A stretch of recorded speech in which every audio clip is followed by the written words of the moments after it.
بسم اللہ الرحمن الرحیم السلام علیکم ورحمۃ اللہ وبرکاتہ۔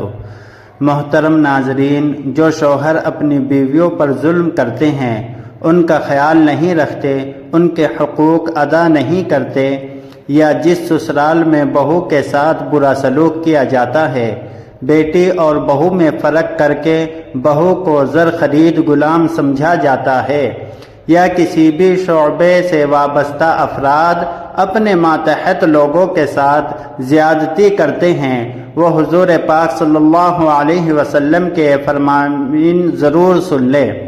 محترم ناظرین، حضرت ابن عباس رضی اللہ عنہ سے روایت ہے کہ نبی کریم صلی اللہ علیہ وسلم نے حضرت معاذ بن جبل رضی اللہ تعالی عنہ کو جب گورنر بنا کر یمن بھیجا تو حضرت معاذ بن جبل رضی اللہ تعالی عنہ اپنی سواری پر بیٹھے ہیں۔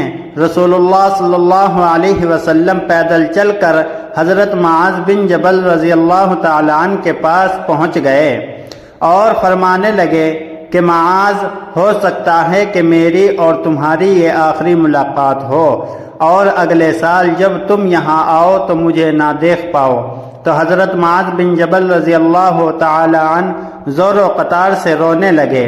حضور پاک صلی اللہ علیہ وسلم نے یہ بات بتلا کر حضرت معاذ بن جبل کو وصیت کی اور ہدایت فرمائی کہ مظلوم کی بددعا سے ڈرتے رہنا، کیونکہ اس کے اور اللہ کے درمیان کوئی پردہ نہیں ہوتا، یعنی وہ فوراً پروردگار تک پہنچ جاتی ہے اور ظلم کی تباہی ہوتی ہے۔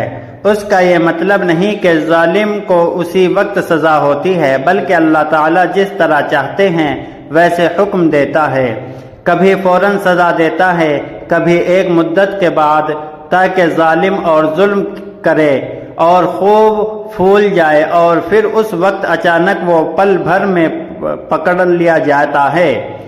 جن بیویوں کو شوہر پیسے پسیتے ہیں، جن سسرالی گھرانوں میں بہو کی تذلیل کی جاتی ہے، یاد رکھو وہ بہویں مظلوم ہیں۔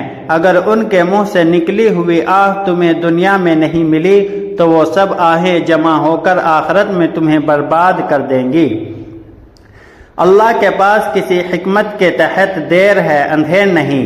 جن بہوؤں کو گھر لا کر جیٹ اور ننند کے کپڑے دھلوائے جاتے ہیں، جن گھروں میں بہو کے ساتھ کام والے سے بھی بدتر سلوک کر کے انہیں کھانا بھی برابر نہیں دیا جاتا، جن گھروں میں تمام کام تقسیم ہوتے ہیں، صرف بہو کے لیے، اپنی بیٹی کے لیے نہیں ہوتے، اللہ کی قسم یاد رکھو، ان کی زبان سے نہیں، ان کے دل سے نکلی آہ تمہیں دنیا میں برباد کر کے رکھ دے گی، نہیں تو آخرت میں رسوائی تمہارا مقدر بن جائے گی۔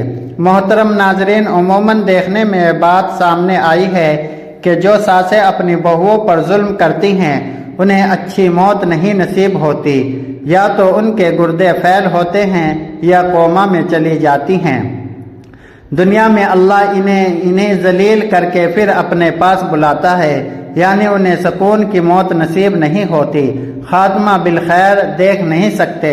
اگر کسی کو یقین نہ آئے تو آج سے ہی اپنے خاندانوں میں اس بات کا مشاہدہ کرنا شروع کر دیں۔ محترم ناظرین، اللہ سبحانہ و تعالیٰ پر راضی کیسے ہو سکتے ہیں؟ ہم نے اپنے خاندانوں کا پورا نظام ہی ظلم پر قائم کر رکھا ہے۔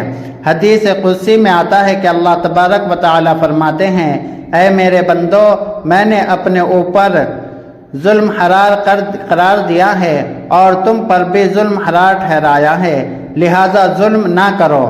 ابو ادریس خولانی رحمہ اللہ نے جب یہ حدیث بیان کی تو گھٹنوں کے بل بیٹھ گئے۔ ہمارے گھروں میں بیٹی کے ساتھ الگ سکول اور بہو کے ساتھ الگ سلوک کیا جاتا ہے۔ بیٹی بے شک کام نہ کرے، لیکن نئی نویلی دلہن کو پورے گھرانے کی ذمہ داری دے دی جاتی ہے، جبکہ عورت پر صرف اور صرف اس کے خاوند کی اطاعت اور ذمہ داری ہے، پورے گھرانے کی نہیں۔ کوئی ایک بھی حدیث ایسی نہیں جس میں عورت کو شوہر کے پورے خاندان کی خدمت کہا گیا ہو۔ ہاں، والدین کی خدمت کرنا شوہر کا فرض ہے، کہ وہ اپنے والدین کے ساتھ حسن سلوک کرے، اور بیوی یہ کام اخلاقی طور پر کر سکتی ہے جبکہ یہ کام اس کے فرائض میں شامل نہیں ہے۔ عموماً دیکھنے میں یہ بھی آتا ہے کہ بعض ساسوں کو اپنی موت کے وقت احساس ہو جاتا ہے اور وہ اپنی بہو سے اس کے ساتھ کی گئی سبھی زیادتیوں کی معافی مانگ لیتی ہیں اور بہو بیچاری نرم دل ہو کر معاف کر دیتی ہیں، لیکن جن ساسوں کو معافی کی بھی توفیق نہیں ملتی وہ اپنی کی گئی زیادتیوں پر شرمندہ سے کام لیتی ہیں، تو وہ انہیں یہ بات یاد رکھنی چاہیے کہ حقوق اللہ یعنی جو اللہ کے حقوق ہیں ان میں اگر کوئی کمی کوتاہی ہو جائے تو اللہ تعالیٰ جسے چاہے معافی دے سکتے ہیں، لیکن حقوق العباد یعنی جو بندوں کے حقوق ہیں ان کے بارے میں سخت پوچھ ہوگی جب تک کہ وہ بندے جس کے ساتھ زیادتی کی گئی معاف نہیں کر دیتا، اللہ تعالیٰ بھی معاف نہیں کریں گے۔ اللہ تعالیٰ نے خبردار کیا ہے کہ وہ ظالم کو پسند نہیں کرتے، اس کی دونوں جہانوں میں کامیابی ناممکن اور اس کی کبھی مدد نہیں کی جائے گی، اور ظالموں کا کوئی مددگار نہیں بلکہ اس پر اللہ تعالیٰ اس سے بڑا ظالم مسلط کر دیتے ہیں۔ ارشاد باری تعالیٰ ہے، اور اسی طرح ہم بعض ظالموں کو بعض کے قریب رکھیں گے۔ امام ابن کثیر رحمہ اللہ اس آیت کی تفسیر میں لکھتے ہیں، یعنی ہم ظالموں کو ظالموں پر مسلط کر دیتے ہیں، ظالموں کے ذریعے ظالموں کو ہلاک اور ظالموں کے ذریعے ظالموں سے انتقام لیتے ہیں، ان کے ظلم اور سرکشی کی یہی سزا ہے۔ قاضی شرحی رحمہ اللہ کہتے ہیں، ظلم کا انجام اور مظلوم امداد کا منتظر ہوتا ہے۔ ظالم کے دنیا میں دن گننے ہوئے ہوتے ہیں لیکن اللہ اس کو مہلت دیتا ہے۔ قرآن میں ارشاد ہے کہ تو ان کے بارے میں جلدی نہ کر، ہم تو خود ان کے لیے مدت شمار کر رہے ہیں۔ ابن قیم رحمہ اللہ قمطرز ہیں، جب اللہ اپنے دشمنوں کی ہلاکت کا ارادہ کرتا ہے تو ان کو ایسے اسباب فراہم کر دیتا ہے جو ان کی بربادی کا باعث بن جاتے ہیں، مثلا بغاوت و سرکشی اور دوسروں کو تکلیف پہنچانا اور لڑائی جھگڑا ان کا شیوا بن جاتا ہے۔ محترم ناظرین، شوہروں کو اور سسرالی رشتے داروں کو اس بات کا خیال رکھنا چاہیے کہ وہ اپنی بہوؤں پر کسی قسم کا کوئی ظلم اور زیادتی نہ کریں اور اپنی آخرت اور قبر کے لیے فکر مند رہیں۔ یقیناً اگر آج کسی کی بیٹی آپ کے گھر میں خوش رہے گی تو کل آپ کی بیٹی بھی کسی کے گھر میں خوش رہے گی۔ عفو درگزر کے ساتھ معاملات کو چلائیں، مسکرا کر ملیں، مسکرا کر بولیں، کسی کے چہرے پر مسکراہٹ لانے کی وجہ بن جائیں۔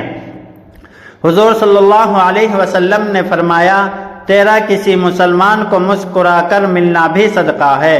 خوش رہیں، خوشیاں بانٹیں۔ اپنی بہوؤں کے ساتھ حسن سلوک والا معاملہ رکھیں، ان سے محبت کریں، انہیں دکھ درد اور پریشانیوں کو سمجھیں۔ یقیناً جس گھر میں بہو خوش رہتی ہے وہ گھر خوشیوں سے بھرا ہوتا ہے۔ بے شک اللہ تعالی ہمیں عمل کرنے کی توفیق عطا فرمائے۔ محترم ناظرین، اگر آپ کو ہماری یہ کاوش ویڈیو پسند آئی ہو تو چینل کو سبسکرائب لازمی کریں اور ویڈیو کو لائک اور شیئر ضرور کیجیے تاکہ آپ کے شیئر کرنے سے کسی دوسرے کی اصلاح ہو سکے اور آپ بھی جزائے خیر میں برابر کے شریک ہو جائیں۔ جزاک اللہ خیرا کثیرا۔ السلام علیکم ورحمۃ اللہ وبرکاتہ۔